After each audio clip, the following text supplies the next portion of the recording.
Selamat pagi Bapak Ibu Saudara. Salam sejahtera bagi kita sekalian.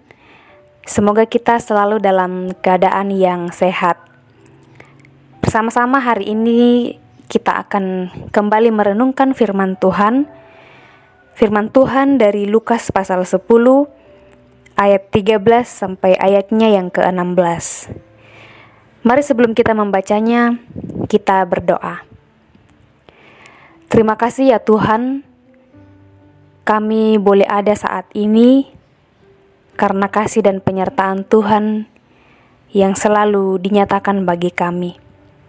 Kami boleh beristirahat dengan tenang di sepanjang malam lamanya, sehingga boleh dibangunkan di pagi ini dengan tubuh yang sehat, tubuh yang segar, menyambut hari baru yang Tuhan perkenankan bagi kami, menghirup udara yang segar.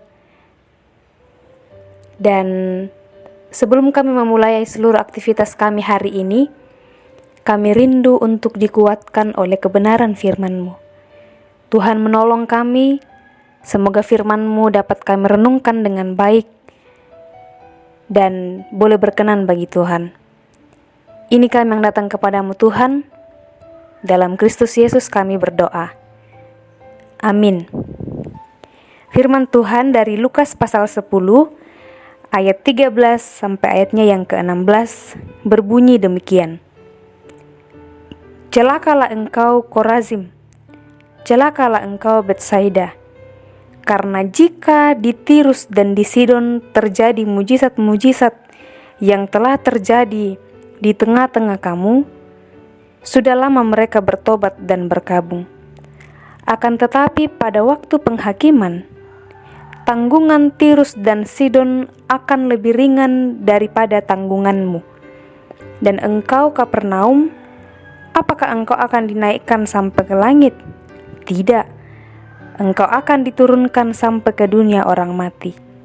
Barang siapa mendengarkan kamu, ia mendengarkan aku. Dan barang siapa menolak kamu, ia menolak aku. Dan barang siapa menolak aku, ia menolak Dia yang mengutus aku. Amin firman Tuhan. Tema dari perenungan kita saat ini ialah mengalami perubahan. Mengalami perubahan. Bapak Ibu Saudara-saudara, tentu kita semua pernah mendapatkan sebuah nasihat atau wejangan-wejangan. Nasihat ini atau wejangan lebih sering disampaikan orang tua kepada anak-anaknya atau guru kepada murid-muridnya di sekolah, atau bahkan kepada sesama kerabat kita, teman atau sahabat kita. Pertanyaannya, apakah nasihat itu terus diingat dan lebih untuk dilakukan? Tentu ini menjadi sebuah perenungan saat kita mendengarkan nasihat atau peringatan-peringatan di dalam kehidupan kita. Dalam pembacaan kita saat ini, kota Korazim, Betsaida, dan Kapernaum merupakan kota yang dikecam oleh Yesus secara keras di pembacaan hari ini. Kota-kota tersebut merupakan tempat Yesus melakukan pemberitaan dan berbagai mujizat. Di ketiga kota ini juga mereka melihat dan menyaksikan berbagai kebaikan Tuhan melalui mujizat-mujizat yang dikerjakan oleh Yesus. Sehingga karya Tuhan yang luar biasa membuat orang-orang yang melihatnya menjadi kagum dan mengakui bahwa Yesus itu Tuhan yang berkuasa atas berbagai penyakit. Namun realitanya tidak demikian. Malah sebaliknya yang terjadi di kota-kota tersebut. Mereka melihat karya Yesus, mujizat-mujizat Yesus, mereka mendengar pemberitaan Yesus, tetapi tidak membuat mereka untuk berubah atau bertobat dari kehidupan lama mereka. Inilah sehingga kota-kota tersebut dikecam oleh Yesus. Yesus dengan tegas mengatakan bahwa pada saat penghakiman tanggungan mereka menjadi lebih berat dari Tirus dan Sidon, kota orang-orang yang hidupnya berlaku jahat di mata Tuhan. Itu bisa memberikan pemahaman bahwa betapa kota-kota ini jauh lebih berlaku jahat dibanding dikatakan Tirus dan Sidon. Kecaman Yesus merupakan peringatan bahwa Tuhan menghendaki adanya perubahan hidup dari orang-orang yang sudah mendengar dan sudah mengalami segala kebaikan Tuhan.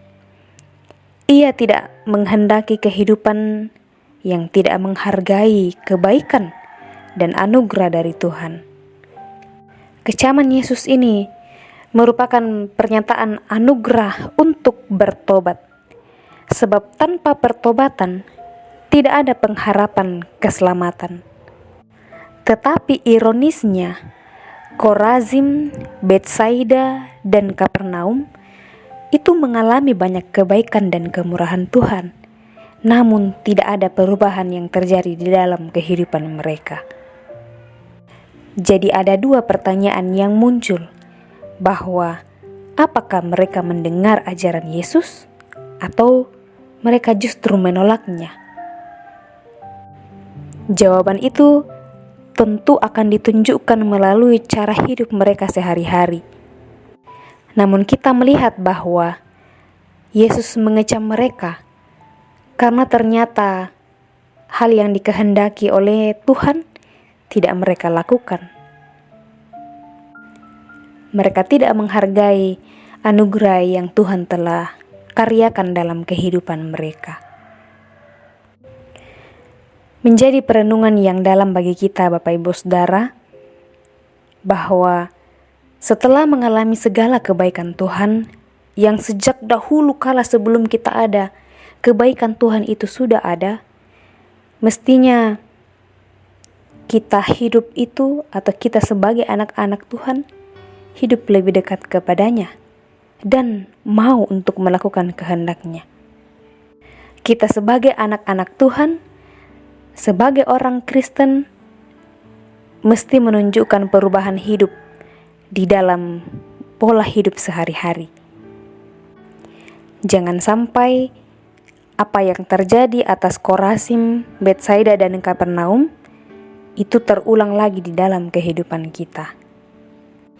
Di zaman sekarang ini, hidup di era teknologi yang semakin berkembang pesat, itu memudahkan kita mendapatkan berbagai informasi. Bahkan Alkitab pun sudah dapat kita baca dari gadget kita masing-masing. Kita bisa mencari di internet khotbah-khotbah dan ibadah-ibadah macam apa yang kita ingin dengarkan. Namun, apakah firman Tuhan yang kita dengar, yang kita baca setiap hari, itu benar-benar telah mewarnai kehidupan keseharian kita? Atau hanya berlalu seperti angin lalu saja, yang tidak mengakar dalam hati kita? Karena itu Bapak Ibu Saudara-saudara, menyadari dan berubah adalah langkah iman untuk merespons kebaikan Tuhan dalam sepanjang hidup kita. Sesungguhnya Tuhan sangat merindukan kita terus-menerus mengalami perubahan hidup ketika kita mendengar, ketika kita membaca firman Tuhan. Berbahagialah kita jika kita masih punya kesempatan, masih diperkenankan Tuhan untuk bisa membaca, untuk bisa mendengarkan firman Tuhan dalam berbagai bentuk yang kita lakukan dalam kehidupan kita. Karena itu, dengarlah Tuhan yang berbicara kepada kita setiap hari dalam berbagai caranya. Selamat hidup dalam kerendahan hati dan terus memohon hikmat kepada Tuhan untuk menjadi pendengar yang sejati atas firman-Nya, melakukannya dalam kehidupan kita, dan bisa membawa perubahan yang Tuhan kehendaki. Amin firman Tuhan. Mari kita berdoa. Terima kasih ya Tuhan, kami dapat diperkenankan di saat ini untuk bersama-sama merenungkan firman-Mu. Firman Tuhan yang mengajak kami untuk mendengarkan dengan dalam, merenungkan secara dalam firman Tuhan yang kami baca, yang kami dengar, dan betapa Tuhan merindukan kami untuk mengalami perubahan di dalam kehidupan kami, perubahan yang lebih baik yang Tuhan perkenankan. Tuhan tolong kami, karuniakan kami hikmat selalu, agar kami bisa terus-menerus menjaga dan memelihara firman Tuhan dalam hati dan pikiran kami, sehingga mengakar, bertumbuh, dan berbuah banyak di dalam menjalani kehidupan ini. Terima kasih untuk segala kesempatan yang masih Tuhan perkenankan bagi kami untuk melakukan firman Tuhan. Bapa di sorga, kami berdoa bagi seluruh umat-Mu dimanapun mereka berada, dalam berbagai keberadaan masing-masing, dalam perjuangan masing-masing, perjuangan melawan sakit penyakit, perjuangan memenuhi kebutuhan sehari-hari, perjuangan memenuhi kebutuhan pendidikan, rumah tangga, dan lain-lain sebagainya. Kami percaya bahwa Tuhan selalu melawat kami. Tuhan akan memberkati setiap usaha-usaha yang kami lakukan, sehingga berkenan bagi Tuhan dan menjadi kecukupan bagi seluruh kebutuhan kami. Berdoa bagi orang tua kami dalam menjalani masa-masa lansia. Tuhan akan selalu melawat mereka, akan selalu menguatkan mereka di tengah kelemahannya, dan memperkenankan untuk senantiasa mengalami kasih Tuhan yang selalu ada bagi mereka. Berkati kami dalam melakukan berbagai aktivitas hari ini, tugas pekerjaan. Semoga oleh hikmat dan kekuatan kesehatan dari Tuhan, kami bisa melakukannya dengan senantiasa mengucap syukur kepada Tuhan dan mengandalkan Tuhan. Ini kami yang datang kepadamu ya Tuhan, mohon ampun untuk segala hal yang tidak berkenan bagimu. Kami berdoa, kami bersyukur, dalam Kristus Yesus, itulah Tuhan dan Juru Selamat kehidupan kami. Amin. Demikianlah renungan kita di pagi ini. Tuhan memberkati kita sekalian. Selamat beraktivitas.